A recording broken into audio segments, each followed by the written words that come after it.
Hello students, how are you? I am Madhav Sharma, your physics faculty, and welcome you to the video lecture of Pioneer School Patan. Today we are going to start a new chapter of physics, that is chapter 14, and it is oscillations. Okay, oscillations particular आप pendulum से समझ सकते हैं कि जब pendulum to and fro move करता है तो इसको हम क्या कहते हैं, ऑसिलेशंस कहते हैं. जब स्प्रिंग से अपन वेट सस्पेंड करते हैं तो जो उसके मास का जो मोशन होता है वो क्या कहलाता है, ऑसिलेशन कहलाता है. Okay, and there are lots of examples of oscillations. Now the first word we start over here is a periodic motion. What is periodic motion? Okay, ऐसा मोशन जो किसी पर्टिकुलर टाइम के बाद रिपीट होता है. The motion which repeats itself after a fixed interval of time is known as periodic motion. The motion which repeats itself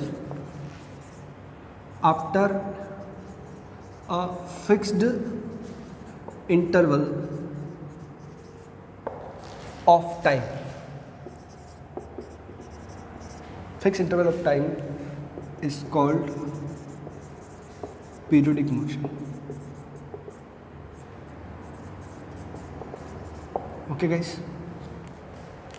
and the fixed time, वो time जिसके बाद वो मोशन रिपीट होता है वो उसका टाइम पीरियड कहलाता है. The fixed time after which the motion repeats is called period of time, या उसको टाइम पीरियड कहते हैं. Okay, time period capital T से इसको डिनोट करते हैं. Okay guys, so time period आप ऑलरेडी जानते हैं. फॉर एग्जांपल सिंपल पेंडुलम का time period T is equals to 2π√L/g. इस सभी के बारे में हम लोग पढ़ने वाले हैं. ओके गाइस, नाउ इसके एग्जांपल्स हम लोग पढ़ें और फिर ऐसे कुछ मोशंस हैं जो पीरियोडिक नहीं है. ओके, कुछ ऐसे हैं जो पीरियोडिक है, कुछ ऐसे जो पीरियोडिक नहीं है, कुछ ऐसे हैं जो ऑसिलेटरी है लेकिन पीरियोडिक नहीं है, कुछ ऐसे हैं जो कुछ ऐसे हैं जो पीरियोडिक है लेकिन ऑसिलेटरी नहीं है. ओके, ऐसे कुछ एग्जांपल्स हम पढ़ेंगे. तो फर्स्ट है revolution of earth. Earth revolving around sun. Earth revolving around sun. Okay, every 365 days के बाद रिपीट होती है. ओके, 365.25 डेज के बाद रिपीट होती है. Second, electron moving around nucleus. Okay, then third, there are lots of example. Like कोई Halley's comet है. क्या है? Halley's comet. तो वो भी आपका क्या हो गया? पीरियोडिक मोशन हो गया, क्योंकि वो भी एवरी 75 ईयर्स के बाद आपको मिलता है. Okay guys, so Halley's comet, motion of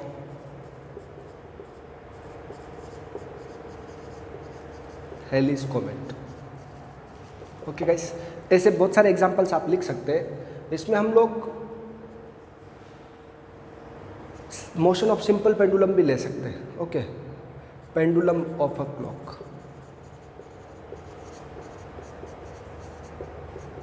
okay, so these are the examples of periodic motion जो किसी फिक्स पर्टिकुलर टाइम के बाद क्या होगा? रिपीट होगा. ओके, तो ये कह सकते हैं आप कि if F of X is equals to F of X plus T. Okay, यानी कि ये मैथमेटिकल फॉर्म में थोड़ी बात करी कि जो f की वैल्यू है वो t टाइम बाद वापस अगर वही हो जाए देन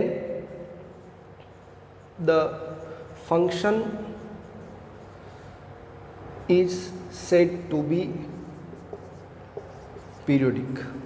ओके, उस फंक्शन को अपन क्या बोलेंगे? पीरियोडिक फंक्शन बोलेंगे.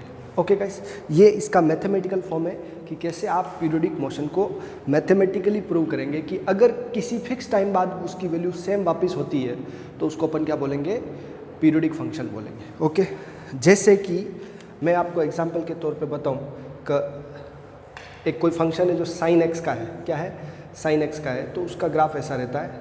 ओके, तो हर 2 पाई के बाद वो रिपीट होता है। Okay, every 2 pi, after every 2 pi it repeats. अगर हमारे पास कोस का फंक्शन है, ये क्या है आपका, x is equals to A sine omega T, इसके बारे में पूरी अपन बात करेंगे, लेकिन इसका एम्पलीट्यूड कितना है a, इसका वैल्यू a, और ये इसका फंक्शन है। नाउ अगर हमारे पास कोस का फंक्शन है कोई, क्या है, कोस का फंक्शन है, तो if we have the function of cos, तो कोस 0 की वैल्यू 1 होती है, तो वो यहाँ से स्टार्ट होगा।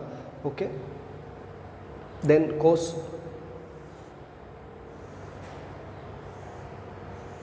ये हमारा फंक्शन रहेगा कोस का, x is equals to A cos omega T. Okay, ये पीरियोडिक भी है और ऑसिलेटरी भी होगा।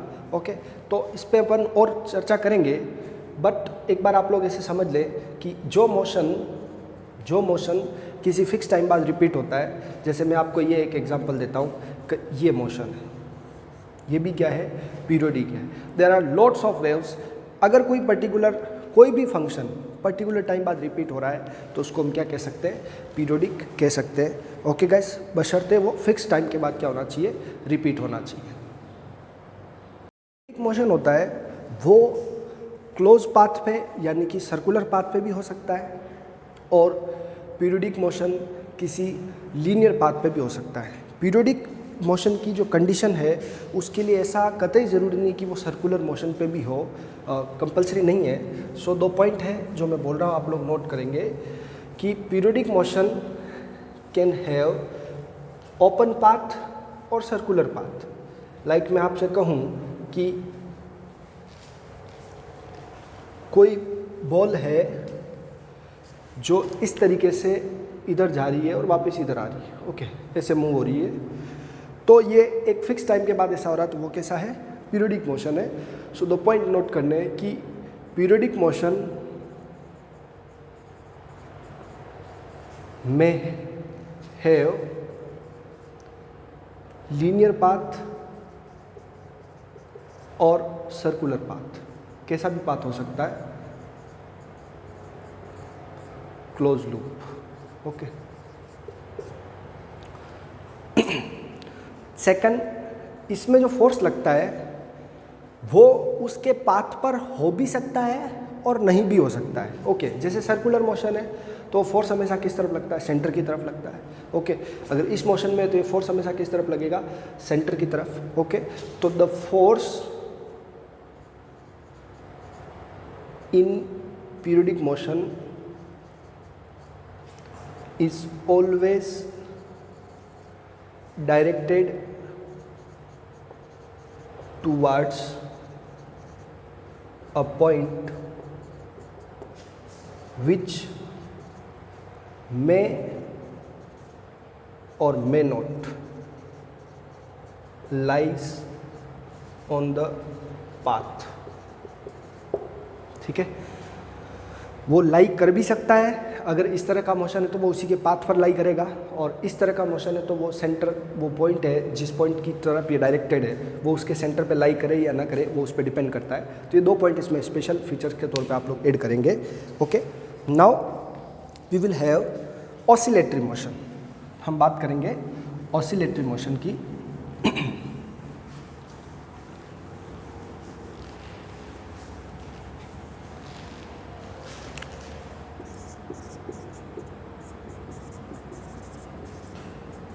या ऑसिलेशंस। ओके, ऑसिलेटरी मोशन या ऑसिलेशंस, ऐसा मोशन जो एक फिक्स इंटरवल के बाद तो रिपीट होगा लेकिन टू एंड फ्रो भी होगा। कैसा होगा, तो इसको हम ऐसे डिफाइन करें कि द पीरियोडिक मोशन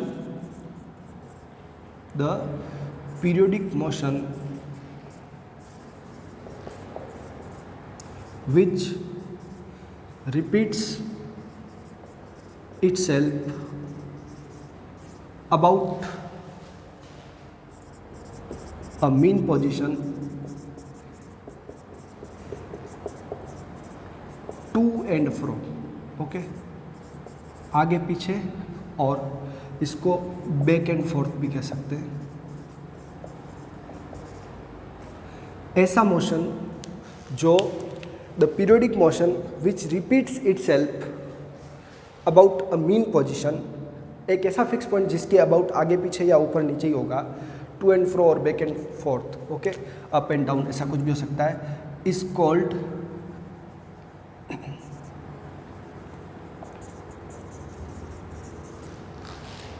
ऑसिलेटरी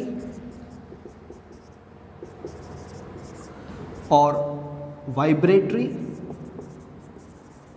और हार्मोनिक मोशन.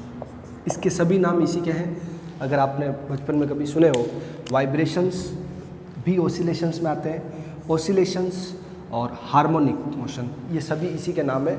ओके गाइस, तो ऐसा कोई पीरियोडिक मोशन जो किसी पॉइंट के अबाउट टू एंड फ्रो या अप एंड डाउन होगा, ओके, और ऐसे मोशन को ही अपन क्या कहेंगे, ऑसिलेटरी या वाइब्रेटरी मोशन कहेंगे. ओके गाइस, इसके एग्जांपल्स लिखें हम तो ये होगा कि examples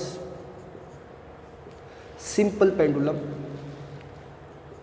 motion of simple pendulum. Second, motion of mass hanged with the spring. Okay,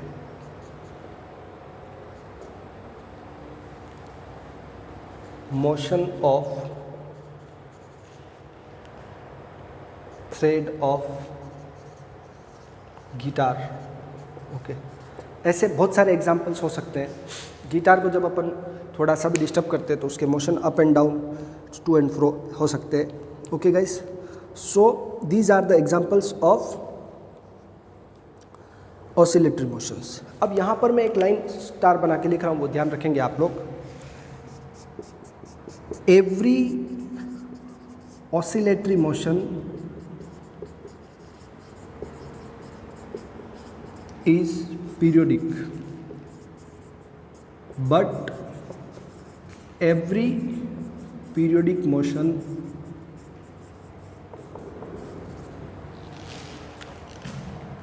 need not to be oscillatory. Okay, ये लाइन को आप सुने और इसका एग्जाम्पल देता हूँ मैं कि motion of earth around sun is periodic but not oscillatory. Okay, उसको ऑसिलेशन में काउंट नहीं कर सकते हैं. ओके, देन सेकंड आप ये कह सकते हैं कि motion of simple pendulum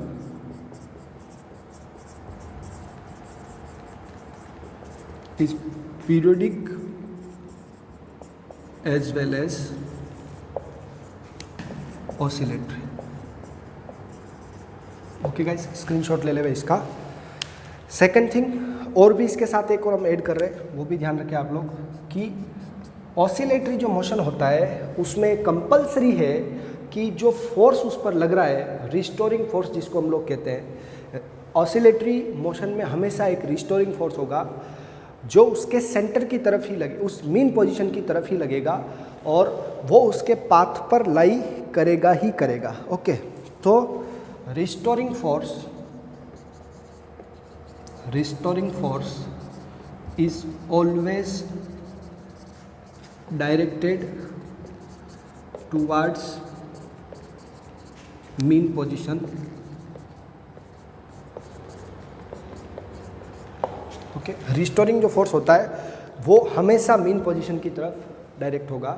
okay guys, जैसे कि मैं आपको फर्स्ट वाला लेता हूँ कि ये सिंपल पेंडुलम हम लोग पढ़ते हैं कि इसमें सिंपल पेंडुलम जब यहाँ है, ओके, तो इसका जब इस तरह मोशन जाएगा, जब ये इधर जा रहा होगा तो इसका फोर्स इस तरफ लगेगा, जब ये इधर आ रहा होगा तब भी फोर्स इसी तरफ लगेगा।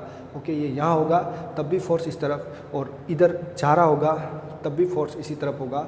तो हमेशा जो इसका फोर्स है वो किस तरफ लगेगा, मीन पोजीशन की तरफ लगेगा। और आप जानते हैं कि F इज इक्वल टू क्या होता है, माइनस ऑफ kx। ये आपके लिए बहुत मीनिंगफुल बात हो जाएगी। x जहाँ पर इसका क्या है, डिस्प्लेसमेंट है, और F माइनस kx, के जिसको हम क्या बोलते हैं, स्प्रिंग कांस्टेंट या फोर्स कांस्टेंट कहेंगे। ओके गाइस, तो ये थियोरेटिकल पार्ट चल रहा है, आप लोग इसको लर्न कर ले डायरेक्ट। हमने पढ़ लिया है ऑसिलेटरी मोशन और periodic motion. Let us discuss simple harmonic motion. Oscillatory motion को ही एक स्पेशल नाम दिया गया स्पेशल कंडीशंस के साथ, जो क्या होता है आपका सिंपल हार्मोनिक मोशन, SHM। इस चैप्टर के लिए सबसे इम्पोर्टेंट जो टर्म है वो है SHM। Okay, what is simple harmonic motion. Okay, तो किसी भी मोशन को सिंपल हार्मोनिक मोशन कब कहा जाएगा, simple harmonic motion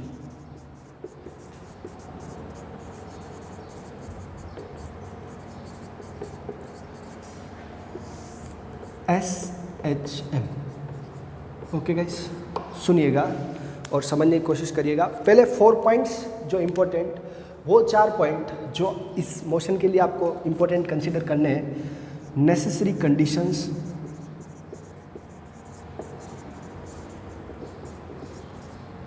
for SHM। ऐसा कोई एग्ज़ाम का क्वेश्चन नहीं है, लेकिन इसको फ्रेम किया जा सकता है क्वेश्चन की फॉर्म में। तो फर्स्ट ये कंडीशन है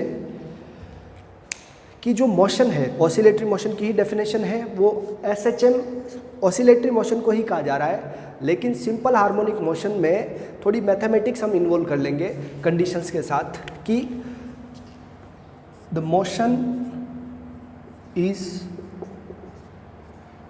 टू एंड फ्रो और back and forth about mean position.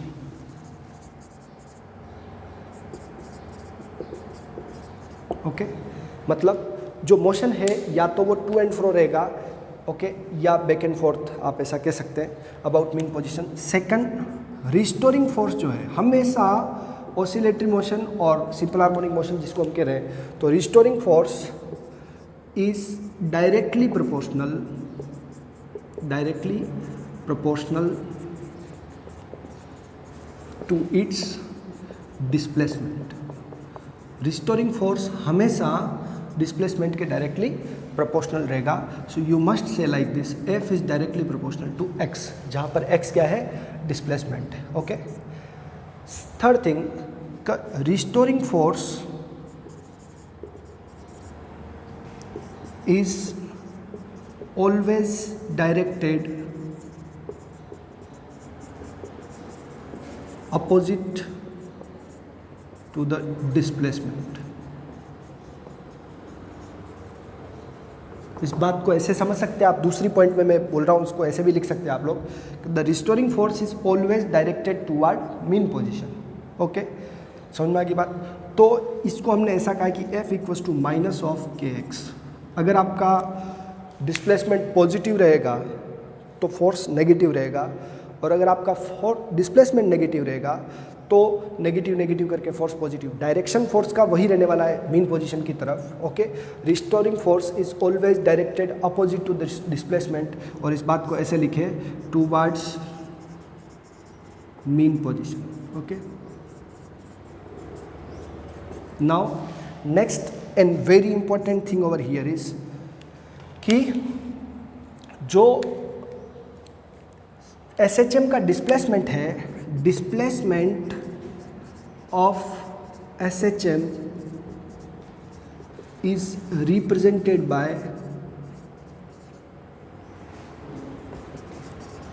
sine or cosine. Okay, represented by sine और cosine. ओके, साइन और कोस आप ऐसा समझ सकते हैं का साइन या कोस की फॉर्म में उसको रिप्रेजेंट कर सकते हैं। ओके गाइस, सो एक बार इसको फिर से नोट करें आप लोग कि displacement of SHM simple harmonic motion is represented by the function of sine and cos. Cos या साइन की टर्म्स में उसको रिप्रेजेंट करेंगे, ठीक है, या represented in terms of sine और कोस। ओके, नाउ इन चीज़ों को समझने के लिए मैं आपको बताता हूँ, ये चारों कंडीशंस हो गई, उनके लिए मैंने आपको थोड़ी देर पहले ही लिखा था कि अगर मैं ये कहता हूँ कि मेरे पास x इज़ द डिस्प्लेसमेंट, तो a sine omega t plus phi ये क्या होगा हमारा डिस्प्लेसमेंट, और you can say x is equals to a cos omega t plus phi ये होगा हमारा डिस्प्लेसमेंट। दोनों में से जिससे भी लिखा जाएगा वो आपका क्या होगा, सिंपल हार्मोनिक मोशन। ओके, और एक और वर्ड आपको कभी कभार ऐसा मिलेगा और वो बहुत ज़्यादा इंपॉर्टेंट है आपके लिए, कि x is equals to a cos omega t, या यहाँ साइन ओमेगा t भी हो सकता है, plus b sign omega t। Okay guys, ये भी क्या है, रिप्रेजेंट किसको करता है, सिंपल हार्मोनिक मोशन को करता है। लेकिन यहाँ पर एक कंडीशन है, वो कंडीशन ये है कि ये जो दोनों फेज एंगल है वो क्या होने चाहिए, सेम होने चाहिए। Either a sine omega t b cos omega t हो, चाहे a cos omega t plus b sign omega t हो, लेकिन इन दोनों का फंक्शन क्या होना, जो एंगल है वो क्या होना चाहिए, सेम होना चाहिए। Phase angle should be same. अगर यहाँ कोस ओमेगा t और यहाँ साइन 2 ओमेगा t हो तो उसका सिंपल हार्मोनिक मोशन में वो नहीं होगा, that will not represent simple harmonic motion. Okay guys, so the function which can be represented in terms of sin and cos, देखिएगा इन सब में क्या है, लेकिन अगर मैं ये लिखता हूँ कि x is equals to a sine 2 omega t plus b cos omega t, सिर्फ ऐसा लिखा जाए तो ये SHM नहीं होगा, नॉट SHM। ठीक है, समझ गए आप लोग। इस बात को थोड़ा सा ज़्यादा समझ सके आप, इसके लिए मैं आगे एक मैथमेटिकल फॉर्मूला यानी कि डिफरेंशियल इक्वेशन ऑफ SHM ला रहा हूँ, उससे आप लोग इसको और ज़्यादा क्लियरली समझ पाएंगे। ओके गाइस, अगला है डिफरेंशियल इक्वेशन ऑफ SHM, और ये जो सबसे लास्ट में लिखा हुआ है a cos omega t plus b sign omega t, इसके बारे में भी मैं अभी बात करूँगा।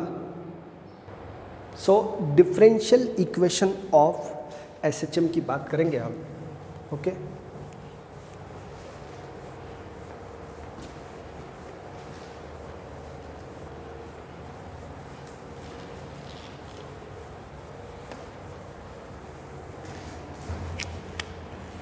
Differential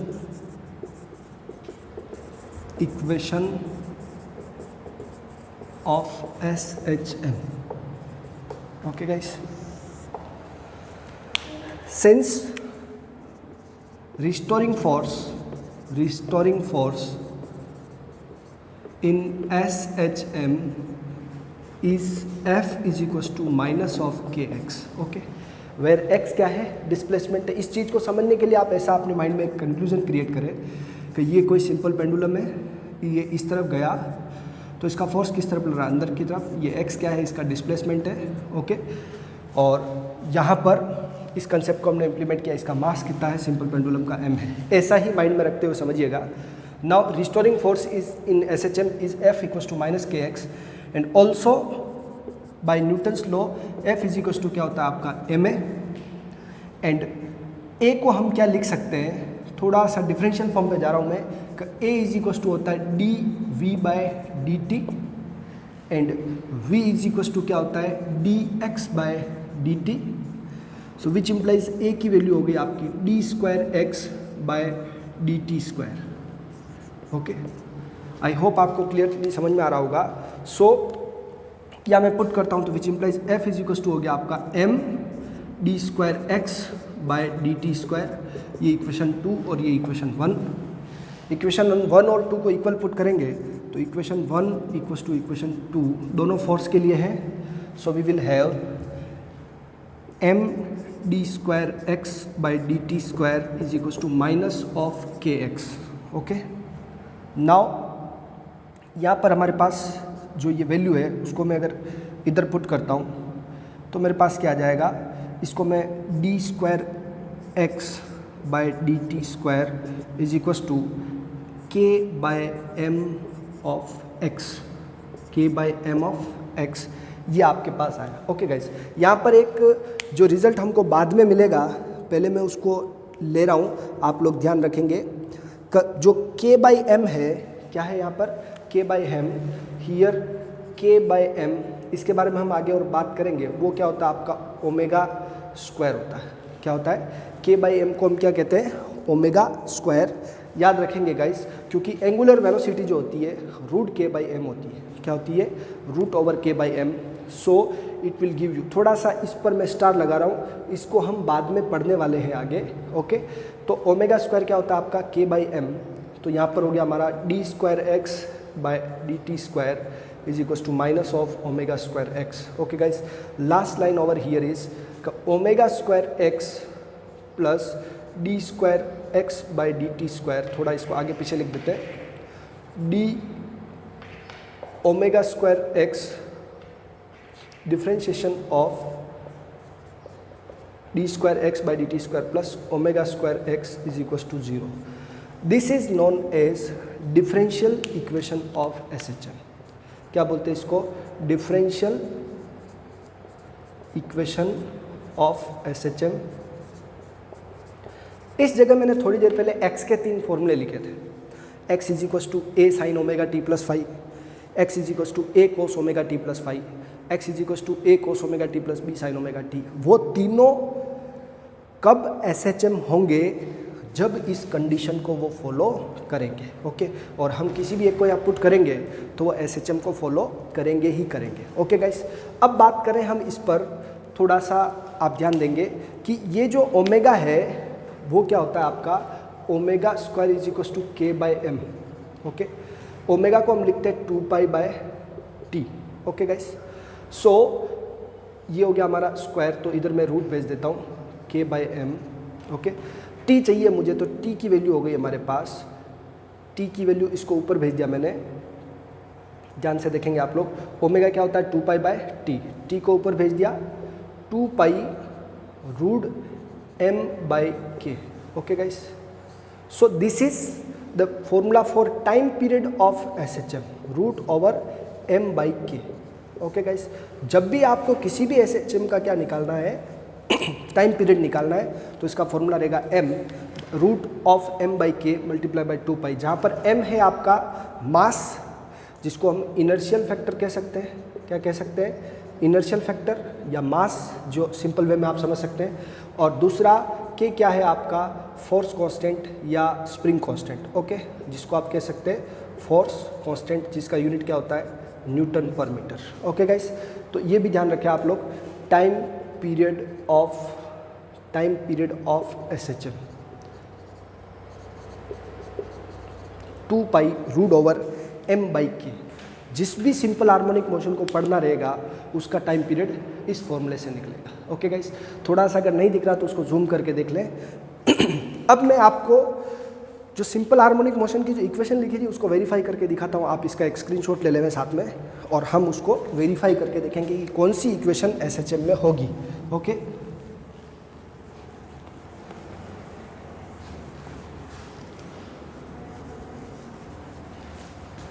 so guys, if x is equal to a sine omega t plus 5 है, ऐसा है आपके पास, तो बताइए कि ये SHM की इक्वेशन है कि नहीं है। तो आपको इसमें पुट करनी है और आपको आंसर मिल जाएगा। ओके, सो सीधा ये है कि पहले मैं ये D x square by D T square निकालूंगा अलग से। तो D x by D T क्या होगा बोलिए, इसका डिफ्रेंशिएशन करते हैं। तो D by D T of A sine omega T plus 5। Okay guys, तो ये हो जाएगा हमारे पास साइन का डिफ्रेंशिएशन कोस। ओके, ए बाहर आ गया, कोस ओमेगा टी प्लस 5। ओके, और ओमेगा टी का डिफ्रेंशिएशन क्या हो गया, ओमेगा, ये हो गया आपका D X by D T. Now एक और डिफ्रेंशिएशन करना है क्योंकि ये 2 बार डिफ्रेंशिएशन होता है। तो D square X by D T square, ये हो जाएगा आपका, वापस से इसका डिफ्रेंशिएशन करेंगे तो ओमेगा, ए तो है ये बाहर, इसका डिफ्रेंशिएशन करेंगे तो ये होगा minus sine omega T plus five, okay, minus sine omega T plus five. Cos का डिफ्रेंशिएशन क्या होता है, माइनस साइन, और ओमेगा टी का वापस क्या आएगा, यहाँ पर ओमेगा आएगा, तो ओमेगा ये मैंने लिखा, थोड़ा सा आप ध्यान से देखें, कोस ओमेगा टी का, ये तो कांस्टेंट है, ओके, कोस ओमेगा टी का differentiation minus sine omega T, जो भी अंदर लिखा हुआ है पूरा, और ओमेगा टी प्लस फाइव का वापस होता है ओमेगा मल्टीप्लाई में लिखा, तो मेरे पास आ गया minus omega square a sine omega T plus five. Okay guys, समझ में आ गई बात। अब आप थोड़ा सा ध्यान देंगे अगर तो आपको क्लियरली पता चल जाएगा। ये क्या आ गया आपका D square X by D T square, okay. ये पूरी किसकी वैल्यू है, ये पूरी x की वैल्यू है, किसकी वैल्यू है, x की, तो ये मेरे पास हो गया माइनस ओमेगा स्क्वायर एक्स और ये D square X by D T square. इसको इधर भेजेंगे तो आपको वही इक्वेशन मिल जाएगी, D square X by D T square minus इधर आके क्या हो जाएगा plus omega square X is equal to 0। क्योंकि ये जो इक्वेशन है वो इस इक्वेशन को सेटिस्फाई कर रही है, इसलिए एसएचएम को रिप्रेजेंट करती है। ओके गाइस, ध्यान रखें आप लोग, tan theta, sec theta, cosec theta, इन सब की वैल्यूज़ क्या है, माइनस मतलब 0 से लेकर के इन्फिनिटी तक होती है, ओके, नेगेटिव में भी कहीं होगी, लेकिन इनकी वैल्यू 0 से लेकर कहाँ तक होती है, इन्फिनिटी तक, क्योंकि ये फाइनाइट वैल्यूज़ में लाइज नहीं करते हैं। भले ही इन पर एक फिक्स टाइम पीरियड के बाद रिपीट होने का कंसेप्ट लागू होता है, लेकिन क्योंकि इनकी वैल्यू 0 से इन्फाइनाइट के बीच में होती है, इसलिए हम जहाँ पर साइन ओमेगा टी ले रहे हैं ओमेगा टी प्लस फाइव, वहाँ cosec omega T plus five को आप सिंपल हार्मोनिक मोशन में काउंट नहीं करेंगे। अगर आप a cos omega T plus five से ये कंडीशन डिराइव करेंगे तब भी हो जाएगी, लेकिन सेक वाला इसमें यूज़ नहीं होगा। So it is strictly to note that sine और कोस में ही हम लोग सिंपल हार्मोनिक मोशन को रिप्रेजेंट करते हैं। Cos, cosec, sec, tan, cot, इनमें उसको रिप्रेजेंट नहीं कर पाएंगे, ऑल्दो वो पीरियोडिक हो सकते हैं, ओके, लेकिन वो सिंपल हार्मोनिक के लिए यूज़ नहीं करेंगे। और पीरियोडिक मोशन को भी उससे रिप्रेजेंट क्यों नहीं करते हैं, क्योंकि उनकी फाइनाइट वैल्यूज़ नहीं होती। वो फंक्शन भले ही पीरियोडिक है, लेकिन उनकी फाइनाइट वैल्यूज़ नहीं होने के कारण उसको यूज़ नहीं करते हैं। ओके गाइस, यहाँ इसका स्क्रीनशॉट लेवे कि कैसे अपन किसी इक्वेशन की सिंपल हार्मोनिक मोशन को फाइंड करते हैं। Some important terms associated with simple harmonic motion, कुछ ऐसी टर्म्स हैं जो आपको बार बार इस चैप्टर में और वेव्स चैप्टर में दोनों में आपको बहुत काम आएगी। Some important terms of simple harmonic motion, okay.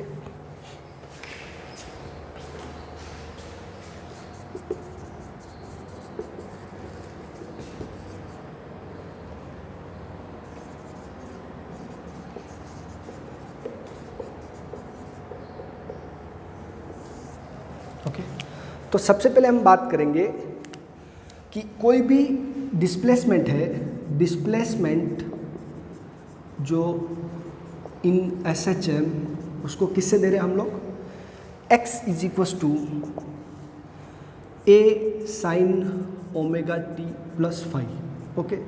और आप इसको a cos omega T plus five से भी लिख सकते हैं।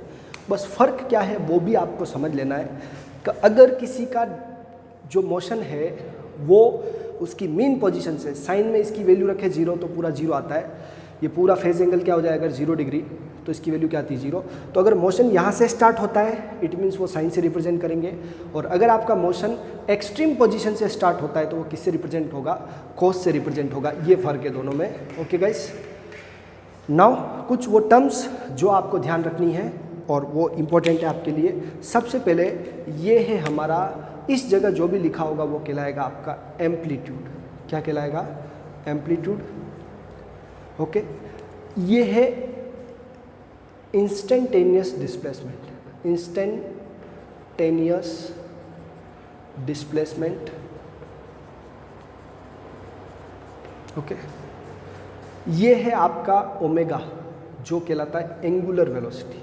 क्या कहलाता है, एंगुलर वेलोसिटी, जो आपका होता है omega is equals to either you can say 2 pi by T, जहाँ पर टी होगा टाइम पीरियड, ओके। सो या आप लिख सकते हैं omega is equals to 1 by t को लिखते हैं 2 pi f, so you can say it is at 2 pi f. Okay, so यही आपका हो जाएगा x is equal to a sine 2 pi by t multiply by t plus 5। Okay, और कभी कभार इसको ऐसे भी लिखा हुआ मिलेगा आपको a sine 2 pi F T plus 5। जैसा भी आपको लिखा हुआ मिले उससे इसको कंपेयर कर सकते हैं। ओके, ये अगर इस फॉर्म में है, नीचे कुछ जो आप t के आगे जो भी लिखा होगा उसको क्या समझेंगे आप लोग, ओमेगा समझेंगे। t के आगे, स्मॉल t के आगे जो भी लिखा हुआ है वो आपका क्या होगा, ओमेगा होगा, जो 2 पाई बाई टी के इक्वल भी हो सकता है, 2 पाई बाई एफ के इक्वल भी हो सकता है। टाइम पीरियड चाहिए तो t के लिए यूज़ करेंगे और फ्रीक्वेंसी चाहिए तो f के लिए यूज़ करेंगे। ऑल्दो आपको ये भी मिल सकता है 2 पाई न्यू। ओके, लेकिन हम f यूज़ करेंगे। ये जो पूरी टर्म है, इसको हम कहते हैं फेज, क्या कहते हैं, फेज एंगल। ओके, और ये जो केवल ये फाई जो है, ओके, इसको हम कह सकते phase angle theta is equal to क्या होता है, ओमेगा टी प्लस 5 पूरा। ओके, और जो फाई है उसको हम कहेंगे इनिशियल फेज। क्या बोलेंगे, जब आप t इक्वल टू 0 पुट करेंगे, t इज इक्वल टू क्या पुट करेंगे, 0, यानी कि जब आपका मोशन स्टार्ट होने वाला है, अगर उस समय सिंपल पेंडुलम 0 पे नहीं है और t इक्वल टू 0 पर वो इस जगह है, ओके, पॉजिटिव डायरेक्शन में, तो ये उसका क्या कहलाएगा, जब t इक्वल टू 0 पर अगर वो यहाँ से शुरू होता है तो फाई t इक्वल टू 0 पर पुट करेंगे तो जो भी एंगल मिलेगा वो आपका क्या मिल जाएगा, फाई मिल जाएगा। ओके, अब जैसे आप इसको मूव कराते हैं तो ये मोशन यहाँ से स्टार्ट होता है, तो वो प्लस 5 मतलब इस तरफ और माइनस 5 मतलब इस तरफ होगा। ओके, सो ये जो टर्म्स है उनकी डेफिनेशन मैं आपको बताता हूँ और 1 बाय 1 आप लोग नोट करेंगे। सबसे पहले बात करें एम्पलीट्यूड की। क्या है amplitude, the maximum displacement from mean position, the maximum displacement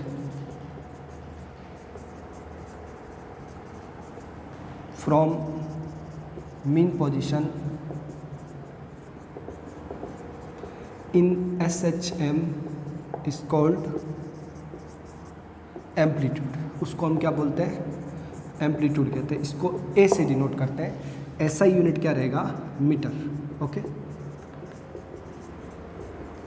okay guys, now second thing, instantaneous displacement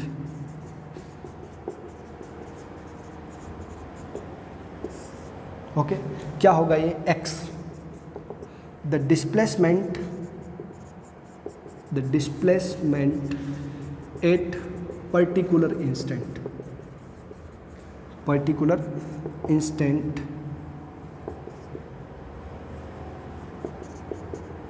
instant is called instantaneous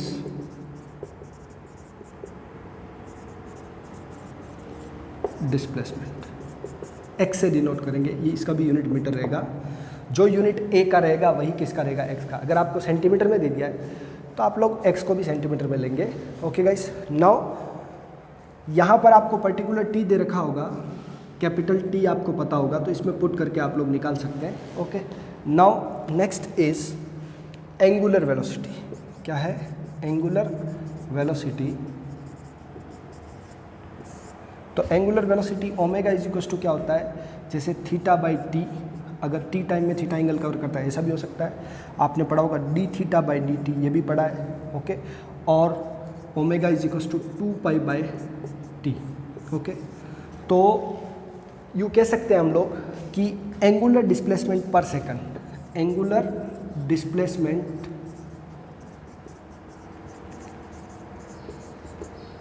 covered per time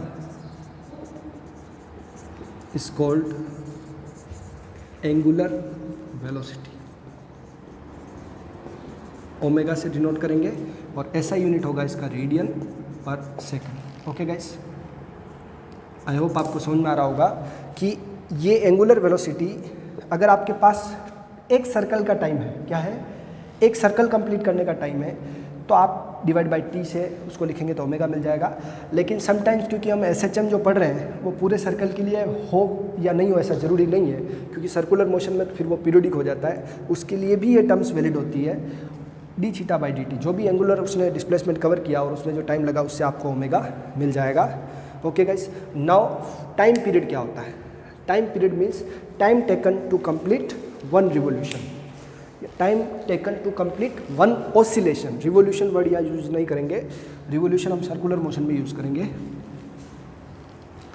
time taken to complete one oscillation is known as time period.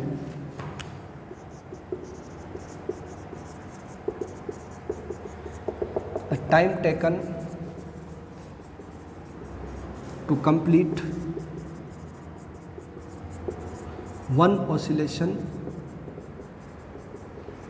in SHM is called time period. Okay, और इसको capital T से denote करेंगे।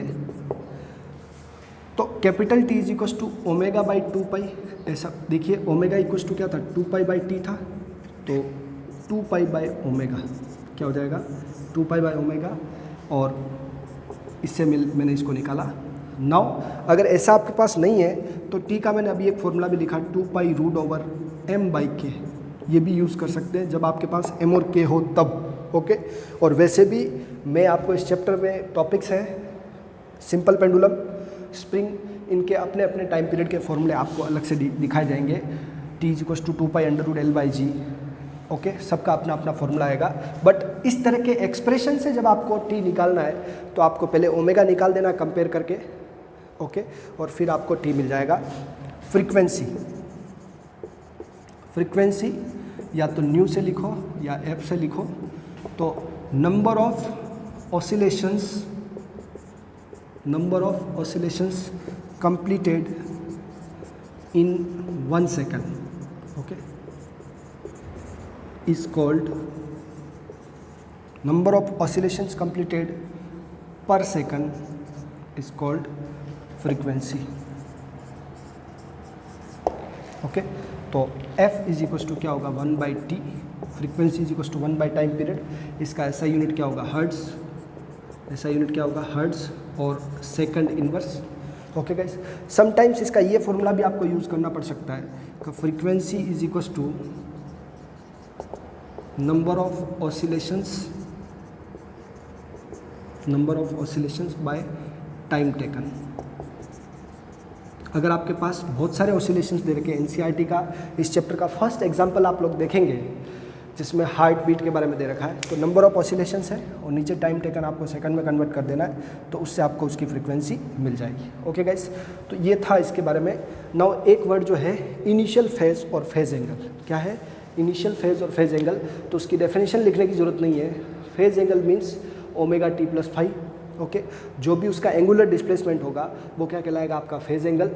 Okay, और initial phase मतलब when the oscillation starts at the initial time, जब t equal to 0 हो, जो भी यहाँ पे लिखा होगा जो रेडियन में होगा वो आपका क्या कहलाएगा? इनिशियल फेज, जिसको फाई से डिनोट करते हैं। ये हमेशा हो ऐसा कंपलसरी नहीं है। ओके, जब मैं इस तरह की वेव रिप्रेजेंट करता हूँ, ओके, जब मैं इस तरह की वेव रिप्रेजेंट करता हूँ तो यहाँ पर फाई आपका क्या होगा? 0 डिग्री रहेगा, 0 रेडियन, जो भी आप समझे।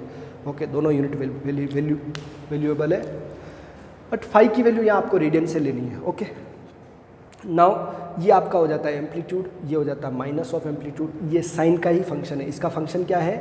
ए साइन ओमेगा टी। फाई की वैल्यू यहाँ 0 है। ओके, ये हुआ इसका हाफ रिवोल्यूशन, ये उसका full revolution.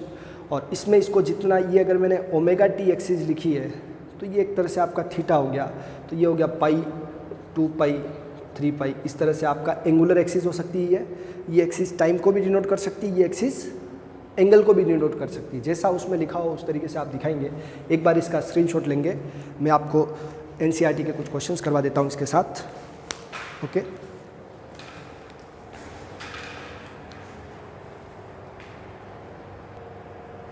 On an average, question है देखिए, on an average human heart is found to be beat 75 times per minute. उसकी जो पल्स रेट है वो दे रखी है आपको 75 times per minute. Then what is frequency and time period, इसका फ्रीक्वेंसी और टाइम पीरियड क्या होगा, सीधा सा क्वेश्चन है। ओके, जो भी आपको एक्सप्लेन किया टाइम पीरियड और फ्रीक्वेंसी के बारे में उसी पे है। एनसीईआरटी का फर्स्ट एग्जांपल है। सो आपको गिवन है human heart beats 75 times per minute, then find frequency and time period. Okay, simple सा क्वेश्चन है ये कि आपको दे रखा है कि 75 टाइम्स, मैंने फ्रीक्वेंसी के लिए लिखा था नंबर ऑफ ऑसिलेशंस या vibrations divide by time.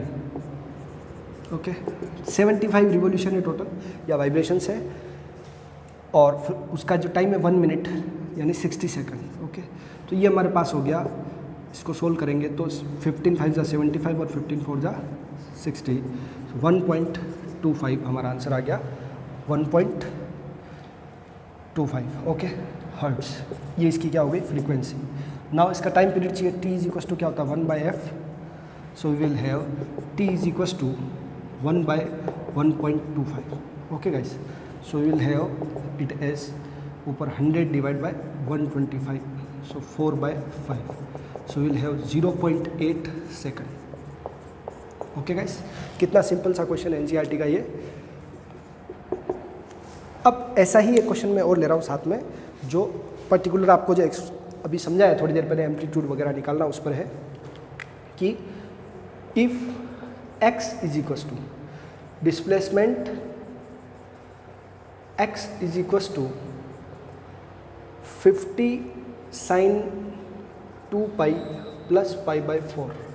Okay, ऐसा आपको लिखा होगा, जो भी आपको लिखा होगा, जैसे मैं यहाँ 5 कर देता हूँ तो एनसीईआरटी का सेम क्वेश्चन हो जाएगा, 5 sin 2πt plus π/4 metre. Then find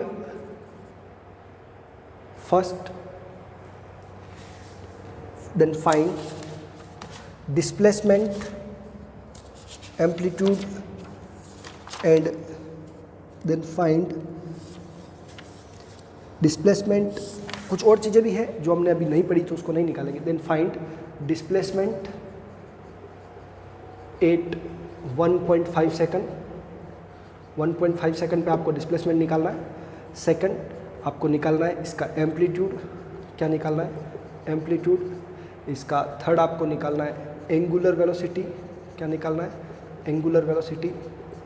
fourth आपको निकालना है इनिशियल फेज, ये मैंने मेरे हिसाब से साथ में ऐड कर दिया है आप लोगों को समझने के लिए।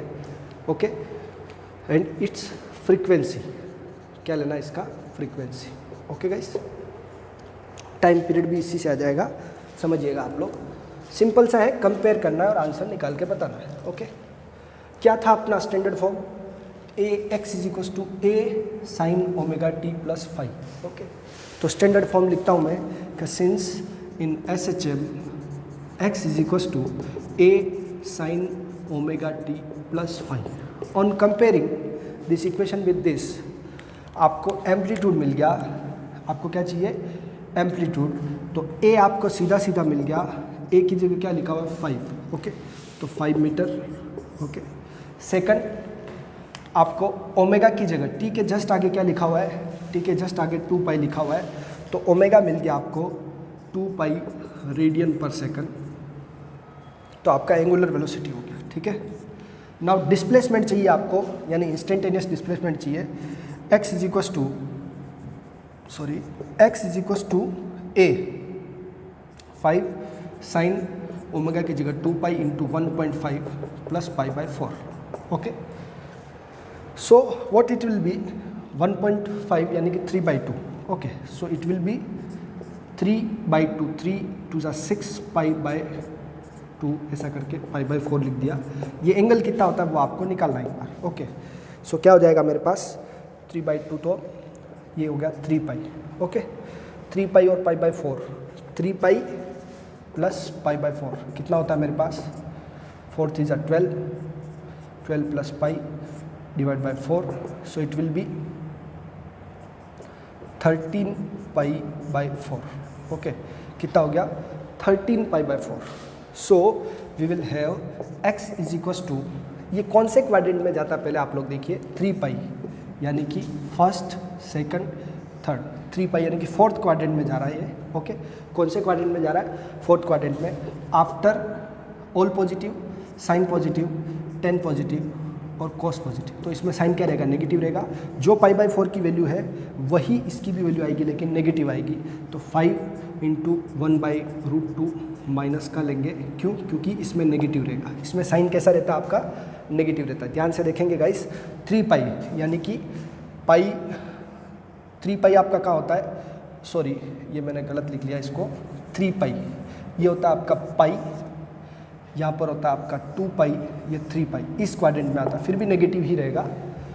ये पूरा 2 पाई होता है और ये वापस पाई, तो 3 पाई वापस ये क्या हो गया आपका थर्ड क्वाड्रेंट में, थर्ड क्वाड्रेंट में भी नेगेटिव सेम रहेगा। सो यू विल हैव -5/√2, जिसको आप √2 से ऊपर नीचे मल्टीप्लाई करेंगे तो ये हो जाएगा 2.5√2, वो भी किसका, माइनस का, okay guys. This is the instantaneous value. 1.5 second पे इसका जो डिस्प्लेसमेंट होगा वो कितना होगा, नेगेटिव में 2.5√2, okay guys. Then it's initial phase 5, direct इससे कंपेयर करें तो 5 की जगह लिखा हुआ आपको पाई बाय 4 रेडियन, ओके। और लास्ट है इसका फ्रीक्वेंसी, फ्रीक्वेंसी यानी कि ओमेगा कितना है आपका 2 पाई, और ओमेगा क्या होता है 2 पाई एफ, तो 2 पाई से 2 पाई कैंसिल, तो एफ आपका आ गया 1 हर्ट्ज़, कितना आ गया 1 हर्ट्ज़, ओके गाइस। तो ये सभी क्वेश्चंस हो गए आपके इस तरह से। मिलते हैं नेक्स्ट लेक्चर में, आप लोग तब तक इन डेफिनेशंस को पढ़िए, ओके, जो आपको बताया कि पीरियोडिक मोशन क्या होता है, ऑसिलेटरी मोशन क्या होता है, सिंपल हार्मोनिक मोशन की कंडीशंस क्या है, उसके टाइम पीरियड का फॉर्मूला, डिफरेंशियल इक्वेशन को विशेष तौर से याद करिए। डिफरेंशियल इक्वेशन की जो तीनों इक्वेशन लिखाई, x is equal to a sin omega t plus 5, x is equal to a cos omega t plus 5, और थर्ड वाली के बारे में हम अगले लेक्चर में और स्पेशल बात करेंगे कि इन दोनों से बनने वाली वेव का फॉर्मूला क्या रहेगा, उसका ये सब कैसे निकाला जाएगा। बाय बाय, मिलते हैं, एन्जॉय योरसेल्फ।